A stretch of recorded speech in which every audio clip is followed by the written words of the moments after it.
Okay, everyone, I'm going to be looking at storytelling now, the second part of this two-part lecture. Yes, you can take it as two different, completely different lectures because I'm pretty sure the last one was probably an hour long in length. But I put them all together. I don't know why. Anyways, I'm going to do both at the same time. I prepared for both lectures, get them both out of the way so you can watch them anytime you want. I'm going to be looking at storytelling, and before I get going into that, we're going to start off with something. So, actually, I wanted my storytelling up here, so let's jump all the way back here.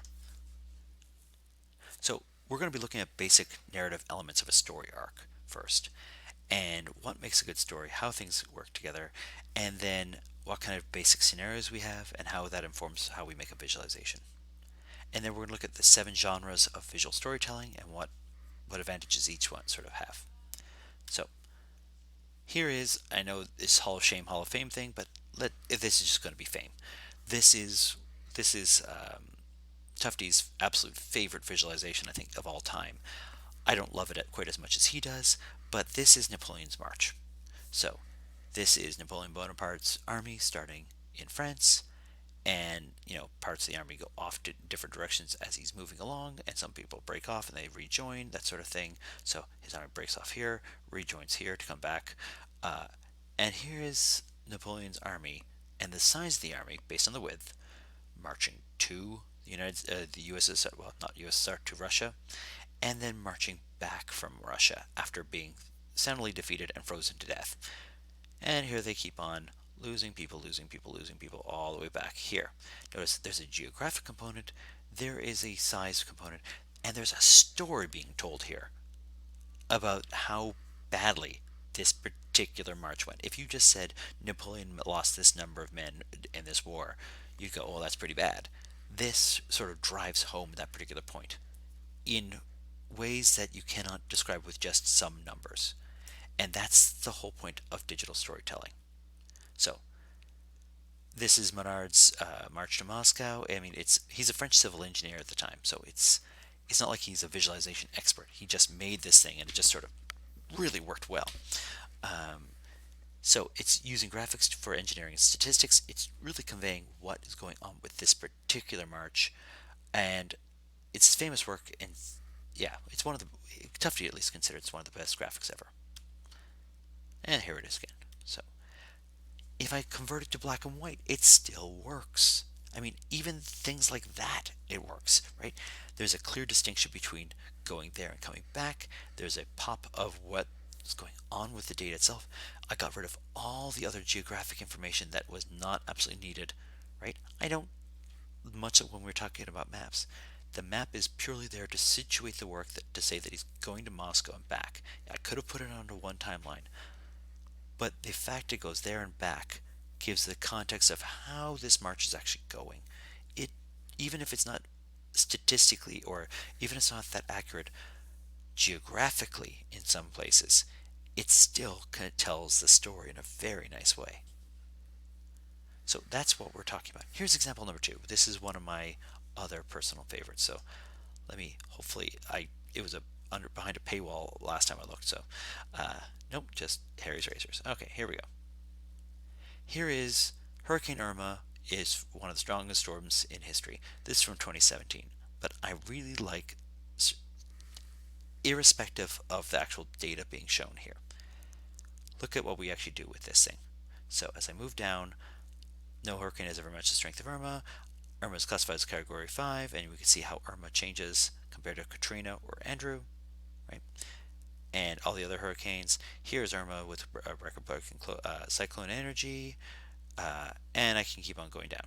Now, this just happens to be one set of visualizations, and I've seen this in other approaches. In fact, one of my groups last term did this or last year did this exact same thing, or a similar approach. They were looking at parking regulations. They were trying to build this hotel chain was trying to build a hotel in a rather poor area of Boston. An area of Boston that they were trying to improve, but at the same time that had already had some major traffic congestion concerns. And they were also worried about how things would work out, or what kind of issues they had. And so what this group ended up doing was this sort of storytelling approach where you're reading text on the left hand side, you're seeing a visualization on the right hand side, and as you scroll down to read more text, the visualization changes on the right hand side. You are interacting, but only in the you're interacting because you're telling it what next slide or next visualization to get to, and then you can see which visualization you're talking about. But if you presented all those visualizations all at one time, you wouldn't know what to do with it. Versus you give the right visualization for the right time to let people understand what's going on, and then you have this accompanying text to help guide people. This is the idea of digital storytelling. It is not me figuring out the cure to cancer. It is not me trying to figure out the shape of DNA. It is not me trying to discover something brand new. It is the designer communicating to me how to read or how to interpret the data. They're putting me on a path. I might find more things, but it is not meant to be open-ended exploration. It is meant to be guiding you to some kind of conclusion, or at least getting you interested so you want to explore more, to make more conclusions. But it's a lot of hand holding, it's a lot of guiding, it's a lot of trying to get people to make a particular decision or to at least think about a problem. So things like shredding reds. This is where I was sort of aiming, but not necessarily aiming. The Shredding Reds team, they have a particular use case with one of their group members getting a red light camera, taking the photo of their license plate, and them getting a bill. The question is, do red light cameras actually help? Now, if your hypothesis is that they actually increase the number of traffic accidents, and let's hypothetically say you are actually able to show that, the job of the team might be to try, if they're trying to reduce the number of red light cameras, maybe the story that they're telling is you find your traffic light camera, and then from there you help people figure out, the you then allow them to then zoom in a bit further and say, now let's look at the number of accidents that we have. Okay, now let's look at the number of traffic light cameras in those areas with accidents. Let's compare it to ones without it. Like, you're trying to guide people to come to the conclusion that you want them to come to. They may not always do that, but it's meant to be guided. So, that would be Hurricane Irma. It's clearly telling a story, step by step, giving you a visualization along the way. Here is example number 2, COVID-19. Now, there's a ton of these things. I'm hoping you do not think I have a Hannah Fry crush or distance crush or something like that. Although she's a redhead that's a mathematician, so sort of matches my wife, so that would make sense. That's neither here nor there. The This is just two Hannah Fry videos in one lecture set. That's why I found it funny. I would like you. I've come up with a couple COVID-19 visualizations along the way. So let me show you a couple of them that I found. So here is Hub. We're looking at a coronavirus, and we can actually I think we can actually zoom in and pop out. There we go. Let me pop out a bit, and we go to North America, and we're going to zoom in. Now remember, I'm talking about, we're looking at epidemics. We're also talking about maps. So just to remind people what happens with maps. So we have a map. It's having it's sort of popping because we have this red on this fairly muted background. So the reds are really popping. That's nice. And I zoom in. I want to look at Toronto, and oh, that's good to know. Toronto doesn't have any coronavirus incidences whatsoever. Neither does New York City or Boston. That's really that's great to see. Wait, yeah, clearly there's a problem. Why? Because that's New York. They put it in the middle of the geographic area, not where the actual incidents, New York City, Boston, Massachusetts, Toronto, Ontario, not where the actual incidences are taking place. It doesn't scale with granularity. In fact, the only place that is having a virus epidemic is smack dab in the middle of Ontario where no one's living. Right? That's where all the incidences for Ontario are, because it's just choosing the geographic region. Now, from a zoomed out level, it works okay, right? Ontario, Quebec, Newfoundland and Labrador is in Labrador for some reason, and that might be a questionable one, right? They're not actually near where the actual locations are. It works okay for US cities because LA's about smack dab in the middle of California. Seattle is, I mean, Washington State's not that big, so the circle itself is sort of going over most of Washington State, but it's not actually going to where the actual epicenters are. And as you drill into these things, you're not getting the right data. You're actually getting the wrong conclusions. People are not going to come to the right they're not going to come to the right conclusions, but it also leads to problems in how you interpret the data. Because if I try to put a statistical dot on this thing, and I don't change it based on the area or the region, that's where the problems are. I've They've taken away all the actual state outlines to make sure that it didn't stand out. But as a result, it seems that New York, the center of New York, Albany, is this massive overrun with coronavirus, but it's actually New York City is actually where the big outbreak is, and that's something to think about. It does guide the story about where the coronavirus is happening, but not that well. Here's another example though. So here's the Hannah Fry one. This is not her thing, but I found it fascinating just the same. This is hand washing in the UK as a simulation. This is from a number from years ago. So let's do a full screen version of this. Let's start it up again. So here's the UK with an outbreak of a particular pandemic or a particular disease, and the amount of extra hand washing or extra care for hand washing you're getting. If this thing will ever actually load. Here we go. So by day 36, this is London, by the way, if you didn't know, London at the bottom here, and it's going all the way to Scotland up here. It's going to Northern Ireland. This is Belfast, I do believe. And by day 120, 130 or 136, you're about double the number of infected cases. A bit less, but it actually significantly slows down the rate of the infection. Now, that doesn't mean you're not going to get the infection. It just is slowing it down just by a bit of extra hand washing. It is telling a story using an animation that anyone can actually understand what's going on. I sort of like that idea. So yeah, she's been doing a lot of work on the pandemic and hand washing exercises. So great, interesting thing. Oh, including, here we go. Hopefully, notice adjacency matrix of all these different things. So all the different contacts with each group, which group is in contact with which other groups. Notice I have a symmetrical uh, adjacency matrix showing all of this stuff, and people within the same age group have a very, very, very tight correlation because they are presumably in contact with themselves, I would assume as well. And I'm trying to figure out, this is group A, group B, and I'm not sure what their A's and B's are, but I just wanted to show you an adjacency matrix in reality, which is, I find, kind of interesting. So, and then you get this other thing where if you, I think it might be maybe going to daycare, that sort of thing, where you suddenly have more contact with people of a different age range. All right.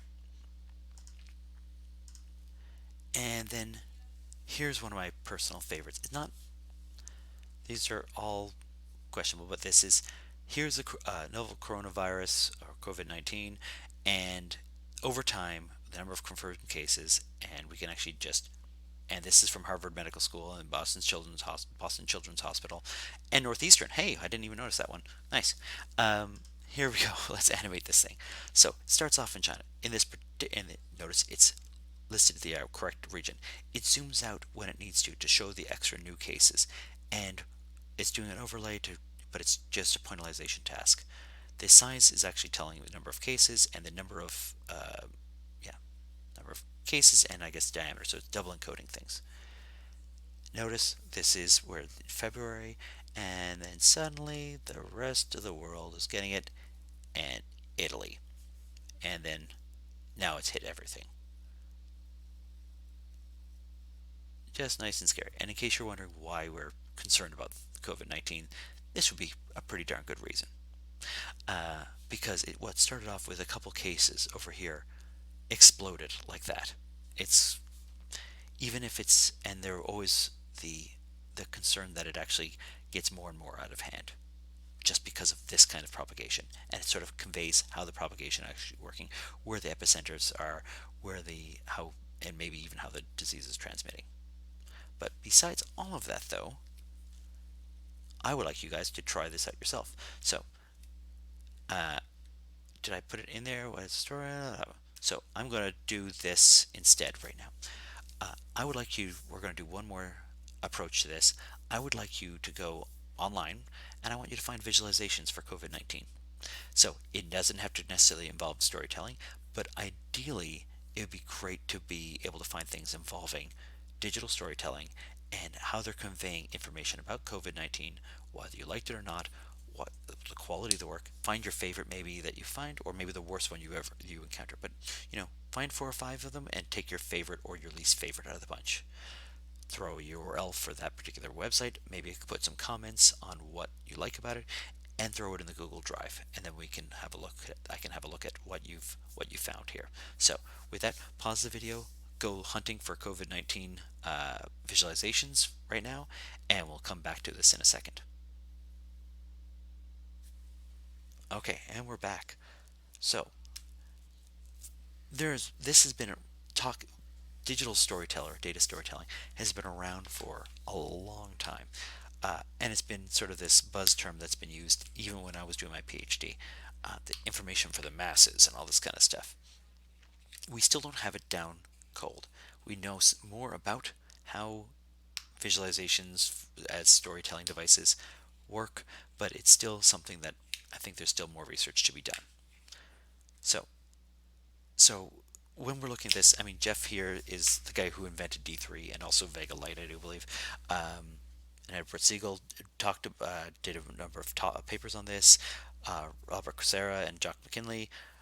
Jock McKinley is my supervisor, my PhD supervisor's manager, and Robert Coursera is my external for my PhD. Digital storytelling, next step in visualization. It's a lot of people have written long, have waxed poetically on how to tell stories with data, but much like any storytelling medium, no matter what it is, it requires a lot of time to sort of gestate, but it also requires, it's just not a matter of saying what you need, it requires great storytellers. And visualization researchers are not necessarily great storytellers. You need a storyteller that can also deal with the data, and that takes some time to actually come up with that skill set. That's part of your skill set that you're supposed to be developing. So I might be talking about the visualizations, but essences of storytelling, essences of storytelling and communication are sort of your area where you're specializing your skill set, and therefore it's that combination that's underserved right now. So what do we mean by story? It's an ordered sequence of steps. All right, we have a clearly defined path through it. Fine. We can do both of those with a visualization. It's not purely open-ended. And much like the hurricane visualization, I have a story, I have a sequence, it's clearly communicating something. And it's not storytelling in the same way that I'm talking about Jack and the Beanstalk. This is, I'm communicating a particular message. The story might be, it is direct communication, and it might be enjoyable, may not be enjoyable, but it is something that I'm trying to tell somebody about, not necessarily letting them discover on their own.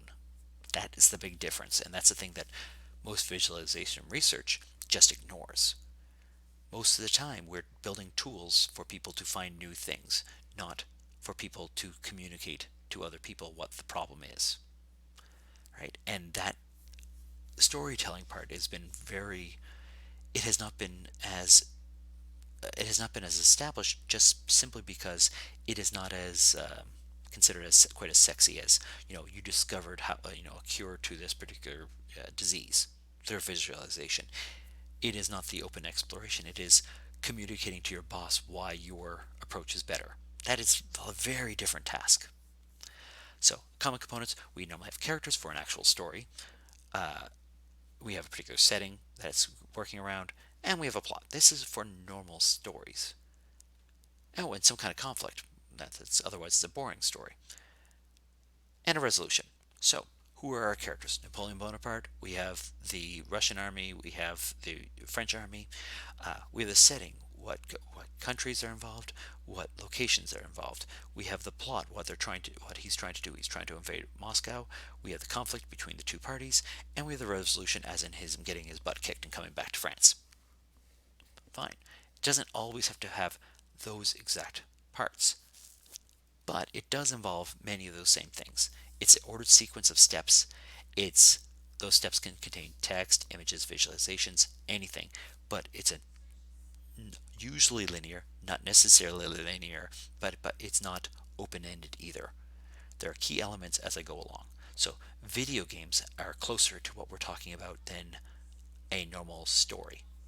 A video game, storytelling via a video game has the same sort of issues and the same problems. If I'm telling a video game story, you have to let people do things in this story. You want to give them the sense of control. You want to give them that sense of freedom. My sons are downstairs right now playing Breath of the Wild. There is a clear story there, but you can do all sorts of crazy stuff, and there's no one particular path that Link is going on to save Hyrule. There's just a whole bunch of different things that can be done. I play Neverwinter Nights as one of my big games, and Dragon Age. They're old games, fine. Um, but I like old turn-based role-playing games. I'm going to play Divinity Original Sin 2 soon. I'm looking forward to it when I finally get the time. Um, in Mass Effect. Anyways, those stories, what they have in common is there's always this. I am in control of certain aspects of the story. There's a branching. There's a fragmentation of the story, but the central storyline, the central path that you're taking, is set for all of those stories. I am going to save the world from the Dark Horde or whatever the case is.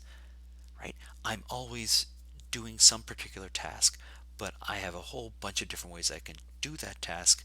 I can explore, I can make a beeline, I can do a speed run of something, or I can smell the roses and spend, 20 years doing every single little side mission. There's an order of elements normally, sometimes linearly, but you want a little bit of play. So a series of visualizations, you might have an interactive visualization at each step, or you may allow them to drill into a visualization if they want, but you're still guiding them on that path. There's always that central path driving everything, not have fun, right? That's what the difference between the two. It is, I know what I'm trying to get you to. I'm trying to get you there. I'm allowing you a little bit of flexibility, but I want you to take away with that same, I want you to have a takeaway message at the end. So, if we're looking at storytelling and visualizations, this is our normal breakdown, right? For analyzing our data, we either have consumption or production, right? Production is where most of the visualization work ends up going, right? How do I derive new data? How do I record data? How do I annotate data? How do I find new things that I didn't have before? Or also discovery, right? If I'm consuming the data, I present a visualization to somebody. What kind of discoveries do they make about the data? The present and enjoy is the one that doesn't get used very often. So exploration is our normal go-to. This is communication. I'm talking to my boss and I'm trying to show them why we should buy that stock, or I'm talking to my boss and I'm saying why this is a dumb idea for how we're implementing this system. And here's storytelling. I'm presenting information and it should be enjoyable, not necessarily funny, not necessarily happy, enjoyable. You can do storytelling while making people cry, right? You could talk about coronavirus making people very depressed, but there's uh, normally there's some kind of cathartic information. Now you can just limit it to presentation. I think it's not only enjoyment, but enjoyment can be a major component of it. Why do you want to look at a visualization? Because it's fun to look at it, or because you walked away knowing something new and that was enjoyable. That aspect of it is enjoyable. It can even sort of drift on into exploration if you want. It's not just linear, but that exploration is part of the journey. It is not the focus. The journey is the focus. So, the cholera epidemic of 1854. This is Jon Snow, not the Game of Thrones Jon Snow. The Jon Snow from the cholera epidemic from 1854, and he's discovering all of these deaths due to cholera in the London area. That would be, in case you're seeing my mouse here, all of these little black dots all over the place. These are deaths due to cholera in London. And he's a physician. He's mapping all of this stuff out. Again, we have a map, and we're minimizing the amount of extra stuff on there. And then he discovers that it's a waterborne illness. In fact, 616 people died in this epidemic. Uh, so enjoyable, questionable, but it is. He's trying to convince people that this is a problem, and he's trying to prove his particular point. So here are the deaths in London due to the cholera epidemic, and these black dots or black boxes. Here are the water pumps in London. Here is the water pump at the absolute epicenter of all of these deaths. That's pretty obvious. I'm hoping it's fairly slap in the face for why that the conclusion that you're taking away from this. And by the way, and this is a brewery dumping stuff into the water, and then that's the pump taking the water from the ground. That's the cause of this particular epidemic. So, for our scenarios, we normally have we can sometimes have a self-running presentation, like what we did with the COVID-19 video. You press play, and it plays. Self-explanatory, limited interaction. It's a written story. Yes, present. Okay. If I put a slide deck online, there's not much you can deviate from that. All right, we can do a live presentation. That could be me talking to you guys, and the speakers could respond to the audience. I can change things around. I can add new things. I can go to another website that you didn't ask for. I can find new things. I can come if I start seeing some of you bored. I'll put more examples about how the visualization group that's looking at traffic and crime in Canada and white collar crime in Canada has how that relates to this storytelling. By the way, your group, that's Laura, Eddie, Joe. Who else is in there? Oh, damn, Rihanna. Um, you guys are all involving storytelling, right? This is you're trying to tell people. It's a little bit of storytelling. They're still doing some discovery, but you might be trying to convey how what areas are easier than others, what areas are better than others, what maybe you can give them some breadcrumbs and say, here are some interesting, you could highlight at the beginning, here are the areas that are the highest in the city and you have a global map of the city. Global map. You have a zoomed out view of the city, and here are the hotspot areas in the city for crime or low crime. And then you're going to get people to zoom into their particular area to see the same information, right? You're trying to pique their interest at first, pull them in, and help guide them to discover new things. But they're on a particular task that you're giving them, which is find a place to live, or find something, or find the safer area of auto to live in. It is exploration, but you can sort of guide them. So that interactivity, though, by the way, this is me as an example of doing a live presentation and changing my presentation based on the audience. So Gapminder would be one of those things, right? Hans rolling the presentation itself. That would be the mortality rate bubble thing where the guy got really excited, right? The presentation itself was half of that. The visualization would not have gotten people as interested. It's Hans Rosling, yeah, that was getting so excited that makes that such an interesting and evocative presentation.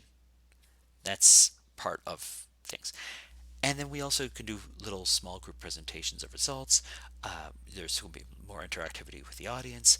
We can do little things where I'm guiding you guys in front of me. You go into office hours, and I'm trying to show you why this visualization is more effective than this one. I'm telling you a story, or I'm telling you some information, or I'm guiding you to something. Dungeons and Dragons campaigns are this kind of thing, if you played D&D at all, right? They're not large self-running things. They are guided. The Dungeon Master has a particular goal in mind, trying to guide you to something, but it's a small group. It's very interactive, and you can do that sort of thing with a visualization too. That I make a visualization for this small group, and it's conveying some information. I'm making this visualization for my boss and my coworkers, not for the general public. So business meeting would be a classic example of this. And in case you're wondering, yes, people have done extensive amounts of research on narrative storytelling.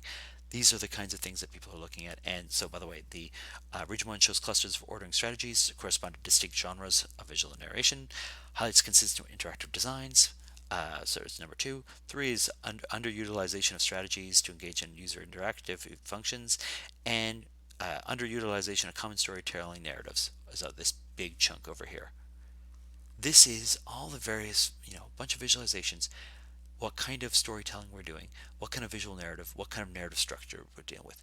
Someone did a thorough analysis of all of this stuff. They did 58 different examples, and they looked at how these different structures work. So we have a visual structure, we have highlighting, and we have transition guides. This is how we tell our stories in a visualization. So hopefully we'll have an example of each one of these things. That's a visual structure. So a visual structure might be which things are highlighted, which things in bold, which things are underlined. That's like the visual structure to trying to guide your eyes to a particular thing.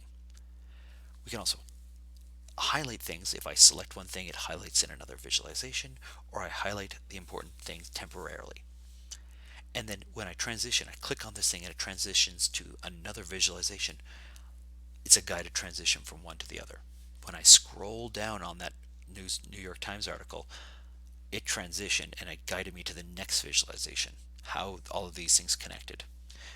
The narrative strategy, I have particular ordering, so I have to worry about the order of my story, and if do I have a path, do I have a thesis, and then have a bunch of supporting evidence one after another? Is it chronological? How am I ordering the information? Do I have interactivity? How much interactivity? Am I allowed to do anything that I want? Do I have a limited amount of interactivity? Do I just sit back and let the visualization sort of slap me in the face? And what's the messaging? What information am I actually trying to convey? How am I messaging it? How am I doing it via text, the visualization, combination of the two?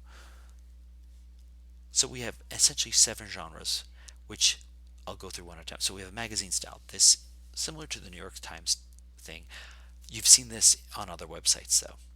I have a bunch of text, visualization, bunch of text, visualization. The visualization, it works like a graphic, right? It helps tell the story. It's surrounded by text. We have an annotated chart. Just give me the chart. Here's some annotations. The chart itself is the central focus. For the magazine style, the text is the central focus and the chart helps supplement it. We have a partition poster, so I have here is something about a person, let's say, or so the main topic, and then I have this is the death rate of this thing. This is what happens if this is the rate of lung cancer in smokers. This is the rate of heart attacks in smokers. This is the rate of this. I partition. It's like a small multiple. I have a whole bunch of different charts, and this is a central point that everything pops off of. I have a flow chart. How I go from one thing to another. There's a clear chronological, or there's a clear ordering, and each along the way I hit a different visualization, right? So I can go from here to one place to another, getting me even more information. So when I go into this visualization, I might transition to this one over here, which then transitions to down here. The comic strip is one of my favorites. It's so impossibly hard to do. So the idea is people read comic strips are beautiful in how people have learned to actually partition that space and tell a story. If you have these little vignettes, these little tiny images that you infer animation, you infer cause and effect based off of just the sequences of orders of static images. So if I put a visualization here, maybe some text here, and the next thing is another visualization, I'm inferring this flow one after the other, one thing to another. We can also do a slideshow, so I'm transitioning to the next part one after the other, and I show different visualizations or text visualizations, one thing after the other. This shows it at the same time. This is one after the other, and it makes a difference because I can tell by passing 2 visualizations here and inferring directionality or inferring sequence, I can actually convey other information I can't convey over here. And then I can have just an animation, just let it run, and have a film animation going over it. They're not mutually exclusive. So I have an animated chart that's inside a slideshow. I have an animated chart inside the comic strip. I have a comic strip that if I click it, it transitions all the other comic strip parts. I may have a magazine style which has a comic strip inside of it, or a magazine style that has a slideshow inside of it. An animation magazine style that has an animation, or comic strip with an animation. I can just mix and match all these things. Gapminder is one of those things. It's an animated chart that I go next, next, next, next, or one of the ways you can do it. So with all of these, you can actually break this down into, here are my visual narratives. So I have an establishing shot, for example, like what's my splash screen, so what kind of, do I have consistent visual structuring? Do I have a progress bar, a time bar? There are visual structures to help convey things. So the slideshow needs that progress bar or that next bar, right? Do I have a close-up of certain things? Do I distinguish this part, this magazine style part, from the rest? Do I distinguish this comic strip part with the next? How do things with the directionality of particular ideas? Do I have motion? Do I have audio? Do I have zooming? These are all things that help highlight what's going on. Do I kind of zoom into a particular region? If I have familiar objects, but I cut from one to the other, I keep. So a familiar object would be one image over here. It shows this particular thing. So it shows a whole bunch of dots, but there's a big bright red dot in there. And the next part, that big bright red dot is moved over somewhere else, but I'm assuming from here to here in the comic strip, from one part of the comic strip to the next, that same big bright red dot is still there, and it helps keep me situated for how things are changing. I can change my visual angle, but just keep the data the same. I can move the camera, have motion. I can have continuity. I can have object transitions, animated transitions between things, right? You're trying the typical ways for animators. I've been doing this for over 100 years. How do I make sure that people track and understand and infer how things sequence from one thing to the other? So this is typical animation. This is what we've been using all term for how we highlight data, and then we just have visual structure. This is user interface design stuff. And then we have the narrative structure itself. So how do I enter the data originally? Is it a linear path? Is it user directed? Is it just I jump to some random part? Do I have interactivity for this thing? What kind of messages? Do I have annotations? Do I have a big block of paragraph text? Do I redundantly message things? Do I have the same message multiple different times, like in the block of text here and in the visualization for like the magazine style? Do I have comments? Do I have what am I using? How am I conveying information to people, and how am I passing in text as well as the visualization? How do I summarize and how do I synthesize the information? So maybe I have, here's the visualization, and then it points out, hey, this is the biggest drop of the day. So if you look at the New York Times visualization again, you have a visualization, and then it highlights Hurricane Irma and points out why it's the highest amount of energy for any of the hurricanes. It allows me to summarize how bad Irma is, or maybe I get to the end, it says Irma's so bad because of this, this, and this. It allows me, you need to hold someone's hand, you're telling them a story, you're trying to get them to come to the same conclusion that you've come to. So, in terms of author-driven visualizations and reader-driven visualizations, author-driven means I got linear ordering. Reader-driven is it's whatever order. It's very heavily messaged, as in I'm telling you exactly what to say, what to think, right? You're not coming to your own conclusions. I'm trying to convince you. Much like this lecture is trying to convince you about data-driven storytelling rather than you figuring it out on your own. Normally, author-driven is not interactive at all, and of course, when we blur the two lines, we get interactivity that's author-driven. Purely reader-driven means there's no ordering, there's no messaging really, and you come to and you interact with whatever way you want.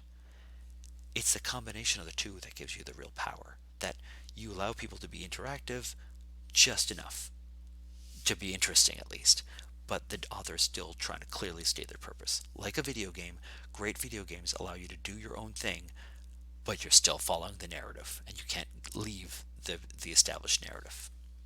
Okay, so here's a bunch of different approaches. So here's a martini glass structure. I love it just because I love martinis. So here's the martini glass structure. I start off, I might have a overarching shot. It might be wide at first, but the real key is I start off very narrow. I'm telling people, here's this, here's this, here's this, like one after the other, what I should interpret. Here's a bunch of infographics. Here's a bunch of diagrams, one after the other. And then you start giving them more and more options. Okay, now you can explore the data a bit more. Oh, now you can explore anything. Now you can do this. Now you can, like, as you get further along, the number of options open up. This is the narrative structure for every single video game, especially every single role-playing game on the planet. You start off very specific. Don't let them do stuff. You say, you have to go and rescue this, you have to go and get this item, you have to go and do this, and then as soon as you start working further ahead, you get more and more options. Mario Maker does the same thing, by the way, as well. It starts author driven and goes way more reader driven by the end. By the time you trust them being able to do the crazy things that they're going to do, or to just openly explore, that's what you get at the end. An interactive slideshow is I go from visualization to visualization. I can explore each one of those. It's free format to explore each one. Maybe it's fully interactive. I can do all sorts of things here. But then I go next and I get the next visualization. This is interactive slideshow is very similar to the New York Times things without the text. So it's visualization, visualization, visualization. Each one is its own sort of self-contained world, and I just sequence one to the other. It's overall author driven, but each of those parts is reader driven. You can do whatever you want there. But the author is trying to guide the overall path, the overall journey. So Gapminder is similar to that. Drilldown stories would be things like here are all my different parts to my system, and any one of those things I can click on it, drill down and get a visualization or get more information. This is like the poster approach to a visualization. So your systems are many of your systems, I'm not sure how many of them have this particular narrative. What I might want to be able to do is see the city of, see all the various parts, and I can look at an individual part. So I want to look at, I'm trying to think of a good example of this. We probably have invariably seen one, but let me give a hypothetical one. We're looking at traffic accidents in the city of Ottawa. One of the visualizations looks at red light cameras and traffic accidents. Another one looks at traffic accidents and cyclists. Another visualization looks at traffic accidents depending on the time of day. Another visualization looks at traffic accidents as they relate to the 417 compared to the rest of Ottawa. Something like that, right? Each one is its own thing, and you just give people the option for which of these paths they want to go on. It requires a lot of advanced authoring to create narrative if there's a narrative path. Otherwise, it just seems like a whole bunch of sort of this hodgepodge of different visualizations, and there's no central theme driving it all together, right? If I play a video game and every single game is just its own game, there's no narrative going between them. It's just I can play this mini game or this mini game. Then that's not really a story that I'm telling. It's very difficult to do something where it's all these different things, but yet I still feel like there's a central theme. But overall, it's still reader driven. The reader chooses which path they go on, but each one of those things they figure out that when the author is trying to guide them through that narrative. This would be similar to a video game where you get to choose what level you're going to play at any given time. You're open-ended that way. You can go into particular levels at any given time.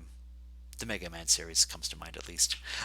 You go to any level that you want, but you're still trying to tell an overall story.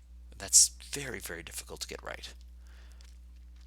Okay, so this would be one of those things. I can look at here's a line graph. I can go to any one of these parts, and I can look up more information about how the stocks dropped on for the is it Black Friday? No, Black Tuesday. Anyways, the precursor of the Great Depression, where the stock market crashed. Anyways, you can actually look at, you could drill into one of these things. We can look at we had things with car manufacturers, and maybe you can drill into what information about that particular car manufacturer afterwards. You're still trying to tell that one story, but you give them all these little side adventures, which is just a bunch of visualizations and more data to look at. Okay, so let's look at some more examples. I'm going to suggest you pause the video for this one and watch it. Now, you don't have to watch it start to finish, but I find it fascinating. It looks terrible from this. I will fully admit that. But the actual video itself does convey a lot of information about, and we've already talked about this for maps and networks, but it shows a lot of information about how people are migrating from one place to another over time. And any given part, you can take a snippet of it out and show that snippet. So you'll notice this will be an example. Their video, at least, is technically. Let me go back to this. Oh, we're gonna have to do a lot of animation afterwards. This is going to be a film video animation, but it's also going to act very similar to a slideshow. It's going to be a whole bunch of little vignettes one after the other. So you could show an animation per slideshow showing. If I wanted to control this myself rather than it being in a video, it would be go to the next one, go to the next one, go to the next one. Go to the next bit, go to the next bit. They have a central thesis about how people migrate, and you'd see a little video per slide on people migrating. So you'd get the overview at first, and then you'd have a slide on people moving from one to the Americas at certain times, people moving from the east to west in the United States, people moving from here to there, a particular plague hitting, that sort of thing. All right, and it's a good solid video to watch. There's a lot of stuff on the screen, but it is actually conveying something. You could look at pitches for pitches. I'm not sure if this is even going to work, so let's have a look. Does it actually work? Let's see. And let's see. My internet connection is really. Oh, that's useful. Great. I have an ad. That's awesome, guys. It should be free. I should be ad free. I'm paying good money for my YouTube Music account. Yes, Taco Bell. Thank you. All right. Wow. And then we have a nice little visualization. But notice, it's just it is conveying the information. It is actually showing how the ball is actually moving through the air. It is conveying something, but it is still just telling the story through the animation for a bunch of scenarios. All right. And the jobs rate for people like you can actually look at this, and we can look at how that actually changes over time. Hopefully it's still working. I didn't check this one. Okay, so do I have the ability? Oh, a flash player. I'm not doing the flash player. You can look at it if you want to have a flash player.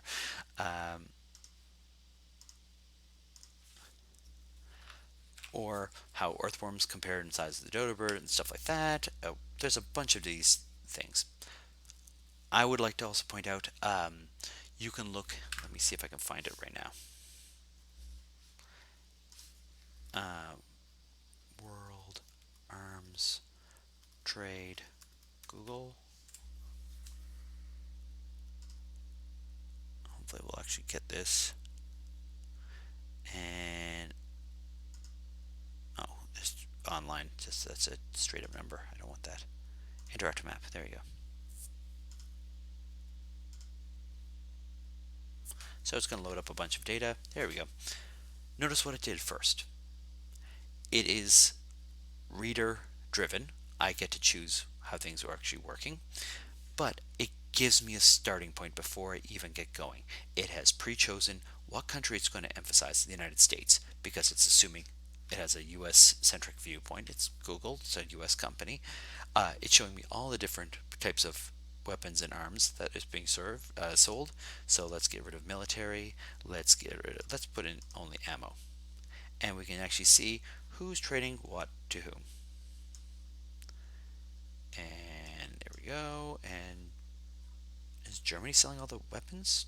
Damn. Oh, Serbia, Hungary. Okay, going to the United States. The actual people making the guns, civilian guns, would be.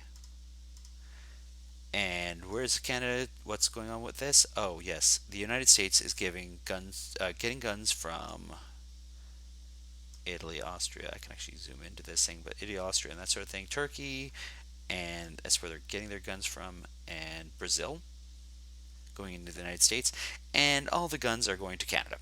Thank you, United States. Right? You can actually explore this. We can actually look at Canada itself. And now that I've gotten a taste of it. This is a martini glass. I've seen the initial, and now I can explore it a bit more. Right? Who is giving guns to Canada? Where are we getting our ammo from? Let's say we are giving ammo to the United Kingdom, though, so good for us. And we're also giving and taking weapons there. Military. Let's have a look at the military. Yeah, that seems about right. This is a Canadian military. Um, so we can also do, let's say, uh, North Korea, and I don't know if North Korea is going to even show Korea, Republic, Democratic People's Republic of Korea. It's not called North Korea officially, it's Democratic People's Republic. And military weapons, of course, no one's selling military weapons to North Korea. Yeah, honest. Um, Only China, a couple people. There we go. This is China trading with the rest of the world, and it's making for the rest of the world. That's really nice of them. How very generous of them. They're giving all their weapons to Indonesia. That's nice. And Uganda, because, and then the Russian Federation, it's sending information, sending guns, all sorts of weapons to the United States, so we can get rid of, yep, not military.